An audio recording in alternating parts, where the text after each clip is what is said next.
जय हिंद दोस्तों।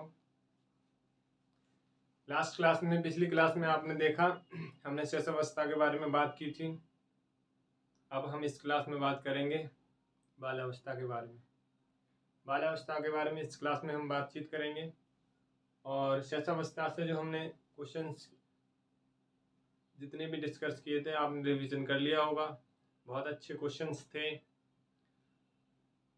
और अब बाल्यावस्था की बात करेंगे हम। आने वाली परीक्षा के लिए देखते हुए आने वाली परीक्षा को देखते हुए हम अब बाल्यावस्था की बात करेंगे। बाल्यावस्था कौन सी अवस्था होती है? शैशवावस्था होती है वो 0 से 5 ईयर या 0 से 6 ईयर तक होती है। कुछ वैज्ञानिकों का मानना था 0 से 5 ईयर और कुछ वैज्ञानिकों का मानना था 0 से 6 ईयर। लेकिन अब बाल्यावस्था को जानेंगे। बाल्यावस्था किस ईयर से स्टार्टिंग होती है और कहाँ तक होती है, क्या क्या होता है बाल्यावस्था में, कैसे कैसे क्या क्या बच्चा सीखता है, कैसे कैसे सीखता है, क्या क्या करता है इसमें, वो सारा कुछ हम इस बाल्यावस्था में जानेंगे। बाल्यावस्था किसे कहते हैं? बाल्यावस्था की आयु कितनी होती है? बाल्यावस्था की आयु होती है 6 से 12 वर्ष। 6 से 12 वर्ष की आयु बाल्यावस्था की आयु होती है। बाल्यावस्था की आयु कौन सी होती है? 6 से 12 वर्ष की आयु बाल्यावस्था की आयु होती है। ठीक है। समूह की आयु, देखिए बाल्यावस्था में बच्चा हमेशा समूह बना के रहेगा। बाल्यावस्था में समूह की आयु कौन सी कहलाती है? बाल्यावस्था। बाल्यावस्था में क्या करेगा? Gang as. बाल्यावस्था यानी कि समूह की आयु को ही यानी समूह बनाकर रहना बच्चे का क्या कहलाता है? गैंग कहलाता है। Gang as. इसे क्या कहते हैं? इसे कहते हैं गैंग एज कहते हैं। चुस्ती और फुर्ती की आयु बाल्यावस्था होती है। चुस्ती और फुर्ती की आयु होती है बाल अवस्था। इसमें क्या होता है? स्मार्ट एज होती है। कौन सी एज होती है? Smart age. और गंदी अवस्था कौन सी होती है? गंदी अवस्था होती है बाल्यावस्था। बाल्यावस्था को ही क्या कहते हैं? गंदी अवस्था या डर्टी एज कहते हैं। क्या कहते हैं? डर्टी एज भी कहते हैं। बाल्यावस्था की मिथ्य परिपक्वता। बाल्यावस्था को मिथ्य परिपक्वता किसने कहा है? तो मिथ्य परिपक्वता, देखिए बाल्यावस्था को मिथ्या परिपक्वता किसने कहा है? रॉस भाई ने से बताया मिथ्य परिपक्वता। बाल्यावस्था को जीवन का अनोखा काल किसने कहा है? बाल्यावस्था को जीवन का अनोखा काल किसने कहा है? कॉल ब्रुश ने कहा है। बाल्यावस्था में अंडरस्टैंडिंग आ जाती है। जब अंडरस्टैंडिंग आ जाएगी तो क्या करेगा बच्चा? क्या करेगा?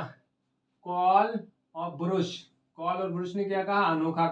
अनोखा काल इसलिए कहा क्योंकि याद करने की ट्रिक, एक शानदार ट्रिक है इसकी। जब बच्चा बालक यानी बाल अवस्था में होगा तो क्या करेगा? कॉलगेट करेगा और क्या करेगा? ब्रुश से कॉलगेट करेगा। कब? बाल्यावस्था में। ब्रुश से कॉलगेट करेगा बाल्यावस्था में। तो हम ब्रुश व कॉलगेट को ही क्या कहेंगे? जीवन का अनोखा काल कहेंगे। जीवन का अनोखा काल किसने कहा है? कॉल और ब्रुश ने कहा है। बाल्यावस्था में बालक होता है, कैसा होता है? बाह्य केंद्रित होता है। कैसा होता है? बाह्य केंद्रित होता है।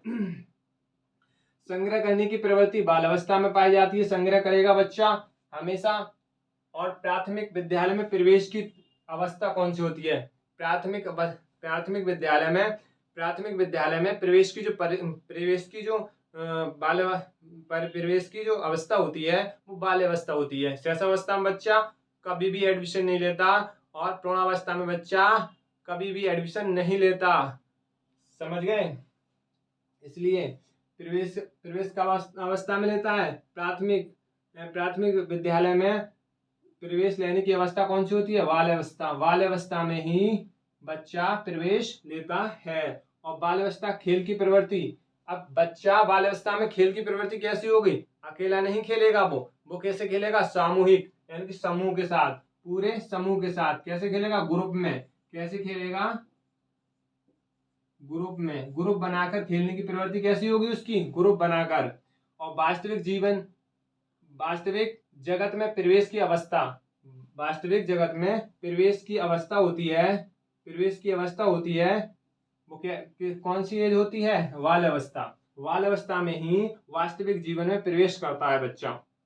और बच्चे अपने समवयस्क समूह के सक्रिय सदस्य बन जाते हैं। बच्चे बाल्यावस्था में, किसमें? बाल्यावस्था में ही बच्चे क्या करते हैं? बच्चे हम अपने समवयस्क समूह के सक्रिय सदस्य बन जाते हैं। क्या बन जाते हैं? सक्रिय सदस्य बन जाते हैं। और बच्चे तार्किक एवं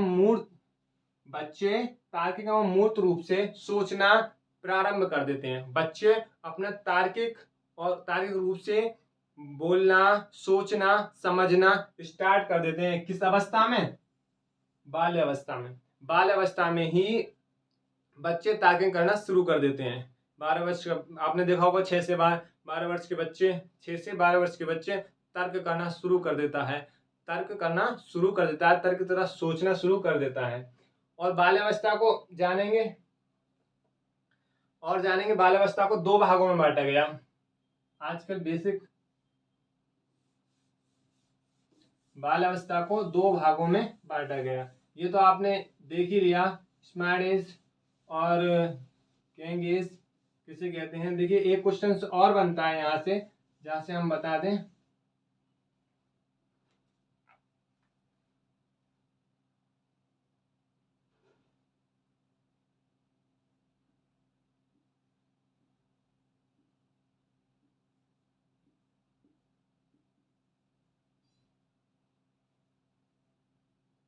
जो बाल्यावस्था है इसे 2 भागों में बांटा गया। बाल्यावस्था को कितने भागों में बांटा गया? 2 भागों में। कौन कौन सी? नंबर 1 संचय बाल्यावस्था, या पूरा लिख लो।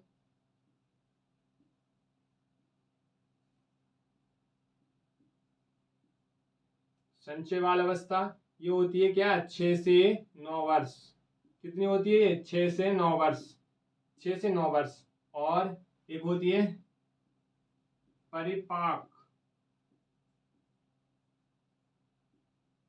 परिपाक बाल्यावस्था।